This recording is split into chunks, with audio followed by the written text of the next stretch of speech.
Assalamualaikum warahmatullahi wabarakatuh. Perkenalkan, kami dari kelompok 10. Saya sendiri atas nama Putri Sakia Amalia Sujaris, dan di samping kanan saya bernama Salidiva Nur Aziza. Pada kesempatan kali ini kami ingin mempresentasikan tugas mata kuliah Strategi Pembelajaran Anak Usia Dini dengan topik Strategi Pembelajaran Berpusat pada Anak Usia Dini. Selamat menonton. Strategi pembelajaran adalah pola umum perbuatan guru dan murid dalam mewujudkan kegiatan belajar mengajar. Strategi pembelajaran adalah segala usaha guru untuk menerapkan berbagai metode pembelajaran dalam mencapai tujuan yang diharapkan. Dengan demikian, strategi pembelajaran menekankan kepada bagaimana aktivitas guru mengajar dan aktivitas anak belajar. Menurut Yomi 2013, model pembelajaran yang berpusat pada anak memberikan kesempatan dan kebebasan pada anak untuk mengemukakan pemikiran masing-masing anak dan mengutamakan kebutuhan anak sebagai kebutuhan individu yang unik dan bernilai. Sedangkan model pembelajaran yang berpusat pada guru, anak diberikan petunjuk tentang kegiatan yang akan dilakukan dan pembelajaran berdasarkan kebutuhan kelompok sebagai satu kesatuan. Pembelajaran yang terpusat pada guru sebaiknya tidak digunakan karena dapat menghilangkan pemikiran dan kreativitas anak. Rasional pembelajaran yang berpusat pada anak. Pendidikan anak usia dini adalah suatu upaya pembinaan yang ditujukan kepada anak sejak lahir sampai usia 6 tahun yang dilakukan melalui pemberian rangsangan untuk membantu pertumbuhan dan perkembangan jasmani dan rohani agar anak memiliki kesiapan dalam memasuki pendidikan lebih lanjut. Undang-Undang Republik Indonesia Nomor 20 atau 2003 Bab 1 pada pasal 28 ayat 1 sampai dengan ayat 5 disebutkan bahwa pendidikan anak usia dini diselenggarakan sebelum jenjang pendidikan dasar. Kedua, pendidikan anak usia dini dapat diselenggarakan melalui jalur pendidikan formal, non-formal, dan atau informal. Yang ketiga, pendidikan anak usia dini pada jalur pendidikan formal terbentuk taman kanak-kanak, rodatul atfal, atau bentuk lain yang sederajat. 4. Pendidikan anak usia dini pada jalur pendidikan non-formal berbentuk kelompok bermain, taman penitipan anak, atau bentuk lain yang sederajat. Dan yang kelima, pendidikan anak usia dini pada jalur pendidikan informal berbentuk pendidikan keluarga atau pendidikan yang diselenggarakan oleh lingkungan. Cara mengajar anak berpikir rasional. Yang pertama, melatih daya ingat anak. Berpikir rasional sangat berhubungan dengan kerja otak kiri. Cara yang sering ampuh dilakukan adalah dengan melatih ingat anak. Melatih daya ingat anak dapat dilakukan dengan cara memberikan tanya jawab terhadap apa yang sudah ia baca. Yang kedua, memberikan cerita yang berkualitas. Membacakan dongeng pada anak sebelum tidur memiliki manfaat yang baik. Salah satunya agar ia memiliki lebih banyak kosakata. Kosakata baru sangat penting bagi anak. Yang ketiga, mengajak bermain tebak-tebakan. Saat anak punya waktu luang seperti sedang menonton TV, sebaiknya ajak ia untuk bermain tebak-tebakan. Bermain tebak-tebakan melatih anak untuk lebih mudah mengingat sesuatu dengan cepat. Yang ketiga, melatih anak membahas masalah yang sederhana. Sebagai orang tua, tidak ada salahnya memilih anak dalam membahas masalah yang sederhana. Contohnya, masalah sederhana adalah dengan membahas kenapa langit berubah ketika mendung ataupun pembahasan sederhana lainnya. Cara seperti ini dapat membuatnya lebih rasional dalam mengatasi masalah nantinya. Yang keempat, membiasakan anak untuk selalu disiplin. Membiasakan anak untuk sebaiknya dimulai sejak kecil agar nantinya terbiasa. Mengajarkan anak disiplin pada anak dimulai dari membiasakan untuk meletakkan barang-barang ke tempat yang seharusnya.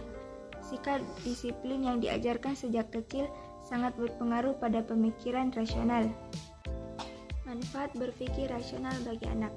Yang pertama, menjauhkan anak dari sifat egois. Sifat egois pada anak-anak kadang memang tergolong wajar, tapi beberapa anak yang memiliki pemikiran rasional tentu akan akan lebih bisa memahami orang lain dan memiliki kepribadian yang lebih dewasa. Setiap anak tidak seharusnya dididik dengan manja, karena hanya akan berdampak buruk pada dirinya. Manfaat mengajarkan anak cara berpikir rasional memang tidak langsung terlihat, akan tetapi dapat memberikan pengaruh positif selama berkembangnya. Yang kedua, lebih kreatif dalam mengatasi situasi yang sulit. Para ibu pastinya suka dengan tumbuh kembang anak yang semakin kreatif. Salah satu anak yang kreatif pastinya memiliki pemikiran yang lebih rasional, khususnya ketika mengatasi situasi yang sulit. Anak-anak yang sudah dibekali dengan pemikiran yang lebih rasional pastinya akan lebih mudah dalam mengatasi sesuatu yang sulit dengan tidak hanya mengandalkan satu jalan keluar saja. Yang ketiga, anak menjadi lebih mandiri. Terkadang orang tua salah dalam mendidik anak dan membuatnya sulit untuk menjadi anak yang mandiri. Akan tetapi, ini akan sangat berbeda dengan anak-anak yang memiliki pola pikir yang lebih rasional. Pemikiran yang lebih rasional yang diberikan kepada anak akan membuatnya menjadi anak yang mandiri. Anak yang mandiri tentu lebih suka untuk menyelesaikan segala sesuatunya sendiri tanpa harus mengandalkan orang lain.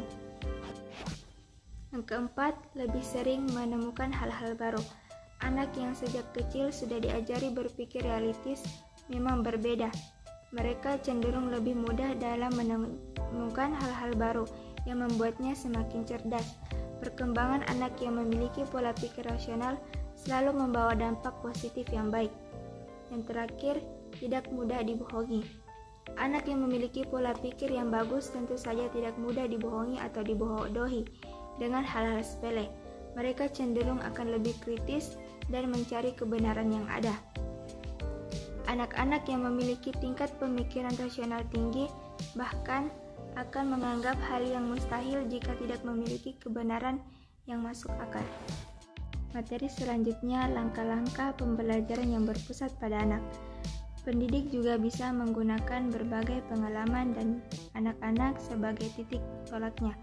Berdasarkan teknik tersebut akan mempermudah pendidikan dalam memberikan pembelajaran kepada para anak-anak, baik dalam bentuk memimpin, mendampingi, serta mempermudah anak-anak mencapai pengetahuan yang lebih luas menurut Sugianto 2010. Memperhatikan pada prinsip yang telah dijelaskan, maka pembelajaran kuantum dapat diimplementasikan melalui beberapa langkah menurut Choiro dan Sodiko 2018.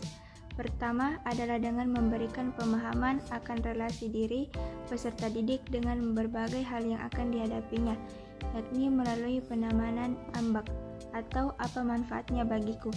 Kedua, melalui penataan lingkungan belajar yang baik agar kondusivitas pembelajaran dapat terjaga. Yang ketiga, melalui pemupukan sikap mandiri dan kepercayaan diri agar semangat belajar para peserta didik tetap terjaga. Keempat, melalui penyediaan proses pembelajaran yang memberikan pilihan gaya belajar bagi peserta didik, yakni adanya proses pembelajaran yang mengakomodasikan gaya belajar audio, visual maupun kinestik. Kelima, yakni dengan membiasakan peserta didik untuk mencatat dan membaca atau dalam kata lain pembiasaan aktivitas literasi. Keenam, yaitu melatih daya kreatif pada peserta didik, yakni dengan membiasakan peserta didik untuk terbiasa memunculkan ide-ide kreatif melalui bimbingan guru. Ketujuh adalah dengan melatih kemampuan ingatan peserta didik. Kemampuan ingatan yang dimaksud yaitu kemampuan untuk mengingat dengan baik yang dilatih melalui proses menghafal yang kreatif. Ketujuh, langkah yang penulis diinversikan di atas dapat sepenuhnya dijadikan sebagai haluan untuk mendesain proses pembelajaran bagi para guru.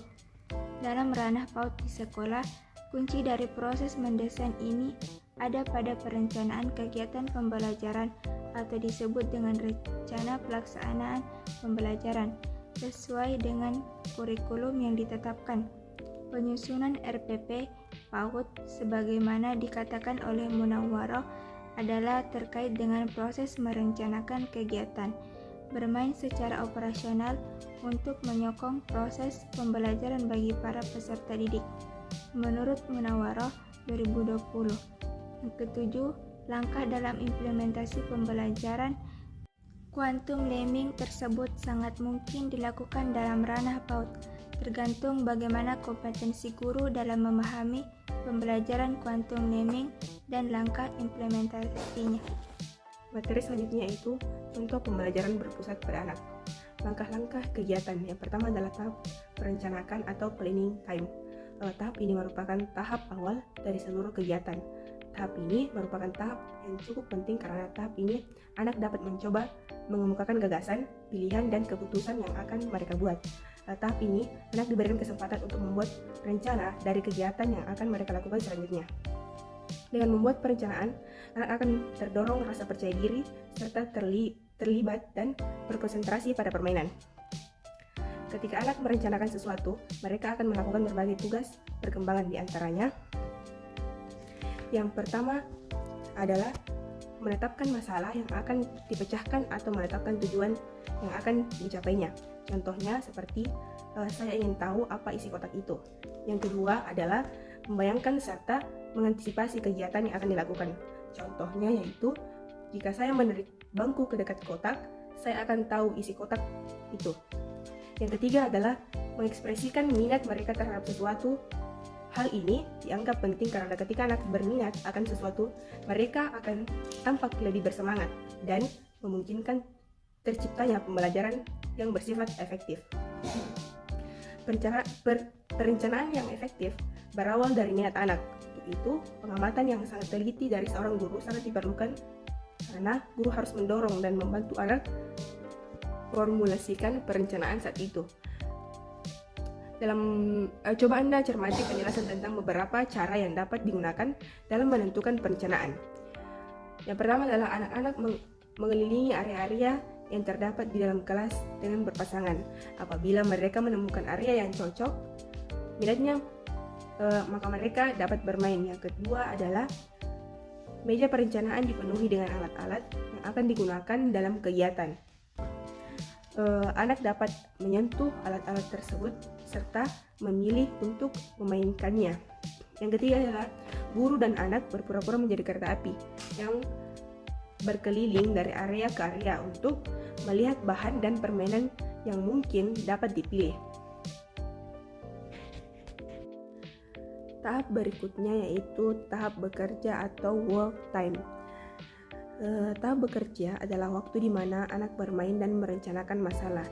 Pada tahap ini, anak mentransformasikan rencana mereka dalam bentuk tindakan. Pada tahap ini, anak melakukan hal-hal sebagai berikut. Yang pertama adalah anak terlibat dalam proses inisiatif, melaksanakan modifikasi, melengkapi, dan merubah rencana mereka. Yang kedua adalah anak bermain dan dalam konteks sosial yang berpartisipasi. Yang ketiga adalah anak melibatkan dalam jenis mainan yang berbeda. Yang keempat adalah anak melakukan percakapan selama kegiatan tersebut. Bagaimana guru memberikan dukungan kepada anak tersebut. Beberapa cara dapat dilakukan sebagai berikut. Yang pertama adalah guru memeriksa tentang keyakinan anak terhadap perencanaannya. Yang kedua adalah guru menyediakan ruang bekerja bagi anak. Yang ketiga adalah guru menemukan apa yang dilakukan anak. Yang keempat, guru memilih anak untuk mengamati, mengumpulkan pandangan mereka, dan membuat perencanaannya. Dan yang terakhir adalah guru berperan serta dalam permainan anak. Tahap ketiga yaitu tahap review atau recall. Tahap ini merupakan tahap kegiatan merefleksikan, mengemukakan, memperlihatkan apa yang telah mereka lakukan pada tahap bekerja. Pada tahap ini, anak dilibatkan dalam beberapa proses penting seperti menggambar, menghubungkan perencanaan dengan hasil, dan berbicara dengan teman-temannya tentang penemuan dan kegiatan mereka. Hal-hal yang dilakukan anak pada saat review ini adalah yang pertama adalah anak mengembangkan berbicara tentang kegiatan yang telah dilakukan. Yang kedua, anak memilih pengalaman yang akan diungkapkannya. Anak membangun pemahamannya sendiri tentang apa yang telah mereka lakukan. Dan yang keempat adalah anak mengungkapkan pengalamannya dengan cara beragam. Pada tahap ini, guru dapat melakukan hal-hal sebagai berikut. Yang pertama adalah guru memeriksa kembali tentang keyakinan anak bagaimana mereka belajar pada tahap ini. Yang kedua adalah guru mengulas bersama anak dalam suasana yang nyaman. Yang ketiga, guru bercakap-cakap tentang tahap tersebut. Yang keempat, guru mengantisipasi perubahan yang dilakukan oleh seorang anak.